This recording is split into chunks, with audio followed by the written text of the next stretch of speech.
Hello everybody and welcome to part 2 of my Desert China series. I want to thank you guys for all your comments and support. It's been pretty incredible, and I want to thank you for your patience because the first part was a lot of chatter, a lot to cover as far as the shape of the would-be capital, and hopefully this segment will be more about execution.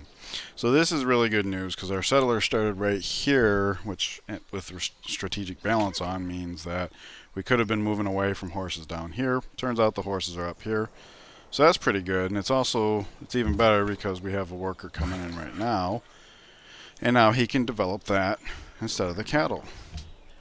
And tech, we're obviously going to go for mining. We did settle on top of copper. We're about to pick up gold in our cultural borders, and we have another copy of copper here. So the worker can pretty much do that and then get 2 more luxuries. So all in all, just working towards gold per turn in general, things we can sell. Alright, so at the end of the last segment, we moved here and we saw that there was a Polish warrior here. He has apparently moved away somewhere. Scout was coming along to possibly steal another worker. However, we'd be pinched between mountains here, and we might be pinched between mountains here. So let's just head over this way. Oh, okay. There we go. Oh man, it's too bad this isn't close enough to settle. That'd be a really good natural wonder to have. And we find a ruin, so that's pretty nice. I was hoping we'd be able to find like a way, like if this was a small mountain range, not like what we got near home here, so that we could get back to Poland, but found Brazil's borders and not liking this. He's mired in jungle, his workers garrisoned anyways, and we have a barbarian on our tail. But more importantly, I'm seeing that hill, and if we're intending to settle here, we really ought to have some visibility nearby. We know that Pachacuti is somewhere because our scout came out here on turn, I think it was like 6, and found him here. So he's to the west somewhere. For that reason, I don't think sticking around to possibly steal this worker is the best idea, especially if we are able to pull a second one off of Poland, but that's too soon to tell. Well, not by much. We should have eyes on whether that's a possibility pretty soon. Alright, so that's a crappy ruin. The fact that it reveals this would be useful if it wasn't for the fact that we can see the tile right now. Oh, look at that. Cultural borders of a city-state. So we should be able to zoom past here. That's pretty good. Oh, come on. Really? I mean, with the with this mountain backdrop, we literally cannot escape this guy. Like, we can't even hide in this tile because he's on a hill. Not that I would recommend that, because then we'd be seriously screwed. For this reason, I'm going to say push through. The problem here is that we're probably going to get double teamed, and that means if we are able to steal a worker, we will be low health. But at least he's ready to sue for peace. So that would mean we can make peace right away. How are we meeting all of these civs on this large map so soon? Alright, so let's see here. Liberty, undecided, honor, liberty, undecided. So Pachacuti and Ahmed are undecided, although it should be noted that when it lists that there, it's talking about policies within the tree. The opener doesn't register there, so it could entirely be that he did choose tradition and it doesn't show up. To make that matter worse, alright, so this kind of sucks. I mean, we found another city-state border. That's pretty cool. But he's like right in the middle of the cloud we're trying to clear. On the other hand, we got to what looks like, definitely this one, probably this one rough. So we should be able to like come here and maybe come here safely, so it could be worse. And with the gold luxury coming into our borders, we will now switch that over because it's the exact same tile, only +2 gold per turn. What I was going to say is that it's unfortunate that sometimes they do go 2 different policy trees without finishing one up. So even though this says 1 Liberty, he could have the Liberty opener, 1 in Liberty, and the tradition opener. So this will never be a definite read on whether or not, say, Hanging Gardens in this case, yeah, we did get tag teamed, is worthwhile. Okay, so it's Bogota, and we are first, and we're seeing more mountains. Unfortunately, this is hills and wooded, so we can't see over it. So we're actually going to have to delve in to figure out if it's a cul-de-sac or a pass-through. Really hoping for a pass-through, but it is what it... Oh, look at Bogota trying to tempt us. There's no way that we would be able to get this worker back, though, because with this camp here and our scout already below 50%. Hey, it is a pass-through. And more city-state borders here, so that's interesting.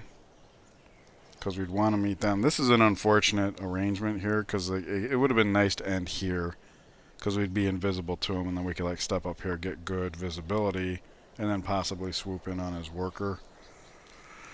So we're going to have to get a closer look on that. I don't like all of these pantheons racking up. I believe that's the third one.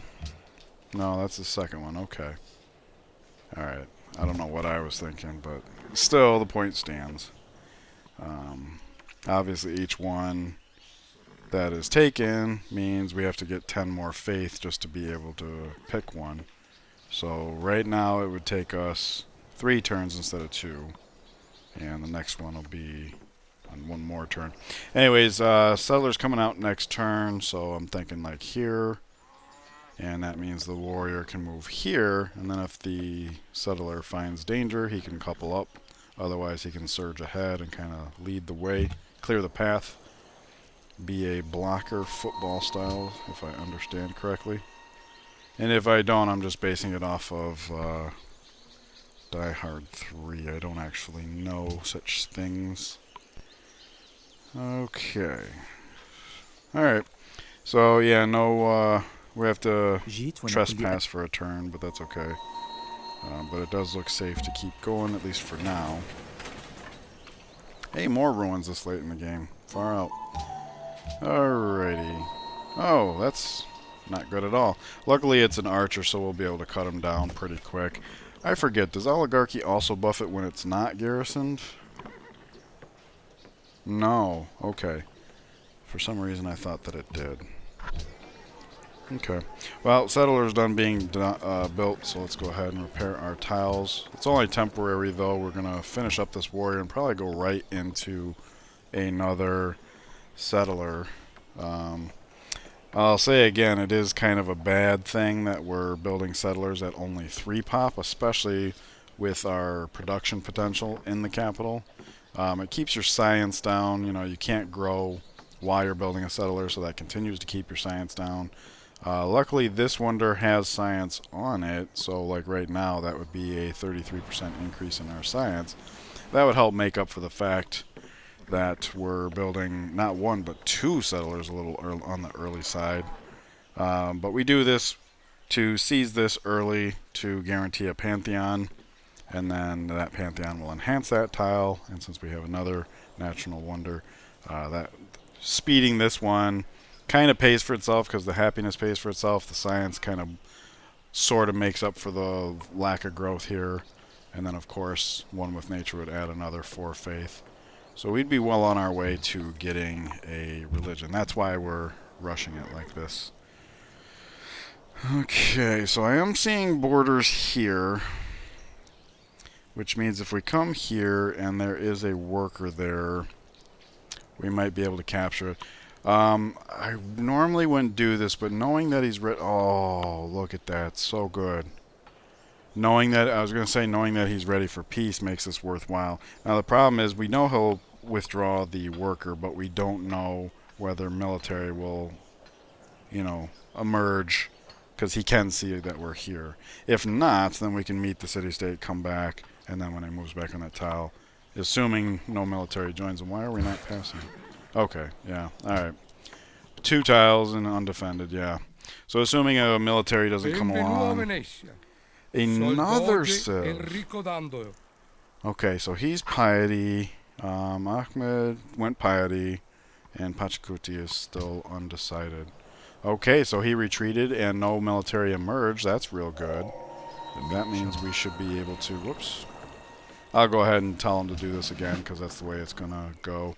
We will bombard this rather than attack with the warrior, because even though the warrior would like to have the experience, his only job right now is to get this settler in place safely, and since we know there's a camp right there, having him at as high a health as possible seems like a good idea to me. Now, because we're doing the whole 3 pop building 2 settlers thing and our science is low, we kind of have to stick to the critical text. Like, I'd love to take trapping simply because where we plan on settle, 2 pop will work the bison, you know, so we want to be able to develop it to add the hammer. And of course we are addressing the horses in the capital. Improving, that's the word I was looking. I don't know why that eluded me. So we could have the option of a circus here. However, like I said, we kind of have to stick to the crucial text. So we definitely know calendar is needed. Our happiness is fine, but actually... Oh, this was the turn. Okay, I just noticed that because this was the turn, right? What would you like to research next? 23. Yeah, okay. So we didn't miss out on this. He doesn't have the full 7, but I'm happy to trade it, not only because our happiness is really good, but also because we do have backup copper, so it's not a problem. We want to get that gold rolling to help our options. So let's meet this. Oh, wow, we're actually first. That's a bit of a surprise. Oh, crap. Oh, okay. All right. Yeah, I meant to come back here because we could see, we started here so we could see it was safe here, but we couldn't see, like, if he had units here, we'd be in trouble. But that's not the case. And we're still not in the clear. We got to see that the worker comes back and doesn't have military guarding it. So this sucks. That's how we met him. He actually stole our ruins. So luckily we get here and it's safe, so that's fine. Should be able to move here and get all of our visibility, so that's cool too. Step here, and Archer there, but he won't be able to see us there. So that's perfect visibility. Let's go ahead and finish this. Although nobody wants to buy it. That's unfortunate. Oh, nice. Okay, so just as a reminder, when we do eventually trade embassies with him, we should be able to see all of these tiles, so we really don't need to bother with visibility here. We'll come up here for the added visibility there, take that. Yep, there's his honor tree, and then of course, peace. Oh, and look at that, we actually get ejected in the direction we'd be traveling anyway, so that's a nice little bonus. And he's ready to buy one of our horses when nobody else was. And at full price. Oh wow, what a good turn. Alright, so let's count this worker off, right? Because he could cross the river in 2 turns and then boom. Alright, so he's going to lose half a turn crossing this river, which means there's no need to rush the cross. He can kind of stick with the scout, because the scout's going to want to come up here. With all this flat land and the fact that we're not at war yet, we should be able to war them and get a worker too, because we're soon approaching when that would be. Okay, looks safe, so we'll keep on cruising there. Nice. Alright, so that was a pretty good turn, I would say. Now it looks like Brazil's ready to buy a horsey. I probably should have looked at that screen, but it is a little too early to matter. It's immortal, we know we're behind, but it's not coming to that anytime soon. Well, I can't say that for sure, but I don't see a reason for it to come anytime soon. We got this whole wall between us. Even when Poland is froggy, it's usually not this early. Anyways, back to the settler building, and now that the horses are developed, we can do this. It doesn't appear to be more hammers, but I assure you that food, when building a settler, does... Oh, you know what? It might not have contributed to more hammers because we didn't actually have settler. Yeah, it's not actually showing up as more hammers. I'm not sure why that is, because their first, second, and fourth food should be a hammer each, and then every 4 food after that is also a hammer. So I'm not sure why that's not showing up as converted. Okay, let's get away from that guy. Oh, okay, we should be able to move there. He can't see us, so we should be fine. This is kind of dangerous because the scout's frail and heavily damaged, but we need to get where we're going. We're working towards a settler up here, so maybe he can finish the scouting relatively unmolested. Hopefully whatever barbarians there are want that city-state. Let's cross the river. I'm thinking let's do the gold first, because then we can come over here, do the copper, then cross the river, and then after we're over the river, same turn, develop that, because otherwise it's here, here, here, full turn of movement, and then start. The only reason to really do the copper first is the fact that we have multiples, but again, by doing this first, the copper and the copper we just sold off will actually be pretty spaced out. So let's head down here with this guy, both because we know there's a camp here. We want to keep some visibility through here because we're going to have a caravan going through eventually. And this guy is damaged. So just in case he gets a little accosted along the way. In fact, you know what? Since it's going to take us 2 turns to get here anyways, maybe we should come here and then there. Be a little bit safer. I don't know. We do have this guy behind him, so worst case scenario, he can block, other guy can come in, and we can represent. Alright, Brazil wants another horse. And I don't really like this setup because the option from here would be to rest here, right? Because we're in rough. And if he plays leapfrog, he's going to delay that settle by yet another turn. That one barbarian archer already did that. Would you get some money, dude, so we can have your money? This whole 1 gold per turn thing's not working for me. Alright, so we saw there was a archer up here before. Oh, there's Pachacuti's borders. Okay, so we would assume this hex, right? So the archer standing here could see there's a city here, so it should be safe to approach, and that way we can finally get eyes on the competition. It's really nice knowing that there is a barbarian here, because that means as we're trying to settle this, he's probably not sending something this direction at this moment, which would be pretty cool. Okay, this is the latitude that the worker would want to diverge, because he'll lose his half turn here, but that means he can get across with his full 2 hex. We'll move him first just to make sure he's safe, and then move the scout. Alright, this guy should come towards the camp, and then we can come here, maybe end up on the hill, because since this guy's on a hill, we'd have a perfect spread of visibility on this side of the river. Luckily there's a city-state right here. So, and with this unit in the camp, he could see the borders. Hopefully everything that would spawn there would want to come for Ragusa. But, you know, no promises. Oh, he took our hill. But this guy did not take this spot, and he did get shot. So, hopefully he draws the fire. Okay, so archer there, no big deal. We're about to set down a bombard. And we do have oligarchy, so we're going to hit hard. We do have to keep moving. Alright, so based on the shape of the borders, we can pretty much guarantee this is his city tile. We could see it here or here, but in order to continue scouting, we're coming this way, so I think we go here. Oh wow, he got he got. His settler is, it doesn't really matter though, because like they go first, so they should be able to get that back, which is unfortunate, because if we captured that, we'd turn it into a worker, so even if they got it back, they'd still be denied the settle. So over here we wanted to move the worker first. That way if he doesn't see any problems, we can kind of step up here and get some visibility off the coast here. We'll have to, well, I guess not trespass. I was going to say trespass, but apparently they're being invaded, which is perfect because of all the tiles we can see, wherever they're being invaded is at the very least on the other side of the river. So we're okay for now. Obviously we will adapt as needed.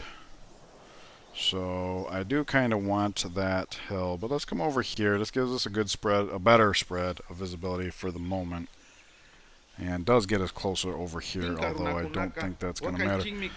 Well, wow, okay. You know, I never really noticed how pretty this background is. This is not an easy decision, right?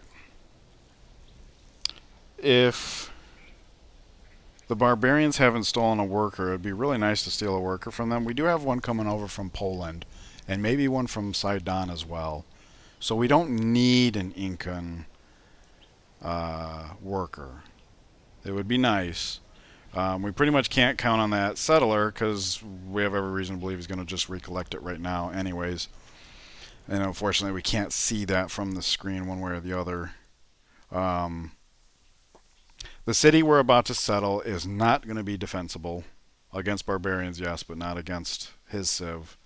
Because I'll probably get a settle back and get his second city up, and he's already at a military advantage, no doubt. Military, China, and Inca. Yeah, I mean, nothing to write home about. But nevertheless, we don't want him coming after us. And we are about to forward settle him. This would prevent him from war for 50 turns, or at least without backstabber penalty. So I think I'll go for it. It's unfortunate but I mean, like I said, we do have the second worker from Poland coming in, probably one from Sidon.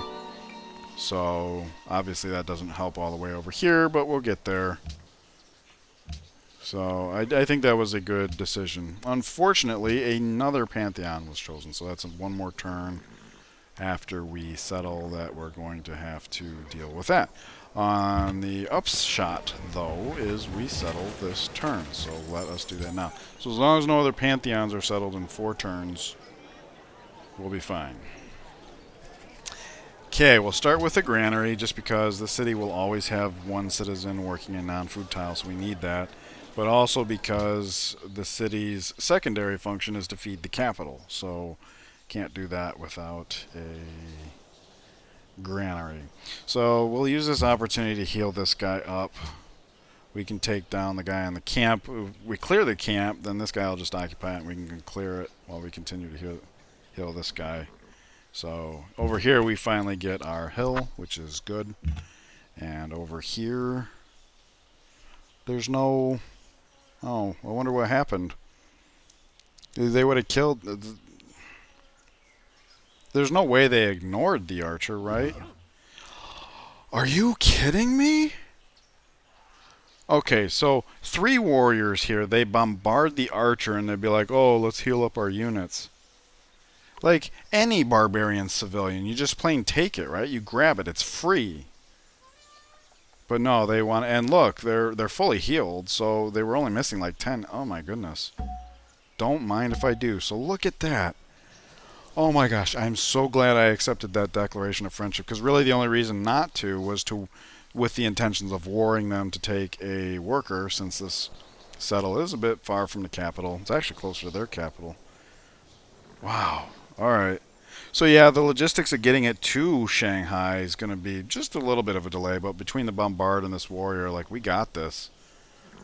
Yeah, so, wow, not only did we get an extra worker, but we denied him a settle, and we didn't have a war penalty. In fact, we have a declaration of friendship. Wow, I bet you he's regretting that now. Okay. Ah, alright, so... He's getting invaded. Still no worker, though, but hopefully it's soon after this. I think it's a little too... Yep, okay. I was just about to say, I think it's a little too early for it to have been stolen up here. So... Alright, we'll step here. Nice. Okay, so what we want to do from here, then, is step here. Because with this thing here, there's no way it's going to dangle it here or here. It's got to cross the river. From here... we can see all 3 tiles that it would. And even if they did manage to do it here and it wasn't captured, we could like still zoom in. So this seems ideal. Oh, and look at this. It's another good reason we didn't war Pachacuti. Alright, still looking safe, so that's good. Nice. Alright. Ooh, what's the... Oh my goodness, what a mess. What a mess. Will this finish this guy off? It says no. So maybe weaken the guy that's going to have a shot at our scout. Because we want to move the scout up here, right? With the intention of maybe scooting by here. I mean, they could tag team, but then they're going to come out of the camp and we know... Well, maybe not. They got another guy to fill it. I don't know what's going to happen here, but... since we couldn't finish this guy off altogether, it seems like this is going to be more damage overall to their efforts. I still don't think we need to bring this guy over here. In fact, you know what? I was just about to set him to alert. But he's going to have to be the guy that comes up here for this. And with this worker dangling, kind of want to pull him away now, but in the event that this guy gets in trouble. So let's just hang off for a second anyways. You heal up. How high up will he be? Pretty close to full, so he can actually come out swinging next time. Alright, so what's going on here? The subtle. Okay, there's no red text here right now. Let's try and smooth things over. And next turn we'll see if there's any red text. See how upset he really is about that. We just made friends, so that's probably for the better. Okay, no red text. Good job. Good job. Alright, Warrior's pretty much healed, so let's take a shot at that. Still saying won't finish, so let's hurt him. Okay, so that's pretty good. Scout could finish us off, but the counterattack from the two of these might very well end them. Well, saying we'd risk about 17, that would put us at above 50. Do I risk it? Do I risk it?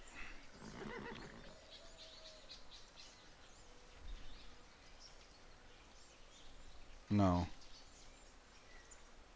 Because next turn we can bombard that, hit him, then hit him. So let's just heal up one time. I don't want to... It's going so well, I don't want to throw it away over something like that. So let's just be diligent. Hola? Hey, dude finally got some gold. Alright. That's what I like to see. Okay, 5 turns. We could probably wait some more. Oh, there's our worker. So this will actually be worker 4. So I honestly don't see a reason to not make peace immediately. Militaristic's not as important to me. Oh, and he's not hostile. I thought they always were. Irrational. What does that even mean? More random with the request it makes. Irrational. I don't remember. I don't know that I've ever seen that before. I mean, clearly I must have, but okay. So I think making peace right away is probably the answer here. I mean, we are intending to settle up here, so it wouldn't be much to just swing over and pick up another one at some point, but I don't know that we'd need 5. We don't even know for sure that we're going to get a third settle off, because, I mean, we're kind of close to them, and we're looking down here as a final settle. So, yeah, I think 4 is plenty. Unfortunately, we can't guarantee that the bombard will kill that guy, so we got to come here. I'd like to come here, but he's already quite beat up. I don't want to risk it. Anyways, let's go ahead and make that peace. It's a tough decision only because you really only get 1 free war against city-states before you get massively, I shouldn't say massively, but significantly penalized for the remainder of the game. So you definitely don't want to shortchange yourself on that. And then also there's the whole, you know, can you use them for target practice with your existing military, you know, get your experience up, that kind of thing. But that doesn't look very, it's off our beaten path. We will want some military, obviously, because Poland is volatile, and we ward them, but... Yeah, okay, so still safe. We'll come here. He can do this side of the river, this guy. We're just going to name him Hills, because he's just going from one hills after the other. Because now that we got 2 in the capital, we might as well have this guy do the flatland stuff, and he can take care of the hills. So, yeah. Alrighty. This looks a lot better. This looks a lot better. Okay, so bombard that. Nice. What would you take from that? You would take quite a bit, actually. That's kind of surprising. So we'll step out. Step out. Now they're giving each other flanking bonuses. Go ahead and take that camp. Finish that guy off. We'll defend him there. There we go. Alright. And we'll have this, because the bombard will finish us off. He can heal up in the city tile. Alright, so this warrior can basically take over for here. Because he needs to come up here, and the gap in between will build another warrior next. So I think this would be the point in time where we step off. We'll take a step out here, and that way, because 2, 2, 2, we end up in the forest nice and clean. Get some scouting while we're heading up there. Yes. Okay, so I did do that a little quickly. It looks like he did, in fact. Well, not necessarily. I suppose I could have retracted here. But this is nice, though, because based on what we can see, we can pretty much guarantee the camp is exactly right there. So that'll make it easier to avoid in the future. And because we have so many workers, we now have one over here, two for the capital. So this guy might as well just hang out over here. We'll use the scout, but yeah, so it's a good thing this warrior's heading up there now. Even if I hadn't decided based on all this, the fact that he's coming over now would have been the reason for that. Alrighty, and now we are past the half-hour mark, so I'm gonna end it here. Wow, what a great start, right? Like, we picked up 3 workers in this one segment. Second one here, we got our one free war on the city-state. And keep in mind, we're still in the ancient era, so the fact that we've declared war twice, more or less inconsequential. In fact, we can hover over. Yeah, of course he does, right? But, like, he doesn't, which, some of these guys we didn't meet until after the war anyways. Alright, clearly they did, but that's fine. We don't even know where they're at. They do, but it's faint. Shouldn't be a problem. So, anyways, thank you guys for tuning in. I hope you enjoyed yourselves. I hope you'll enjoy the rest of your day as well, and I will see you in the next part. Take care.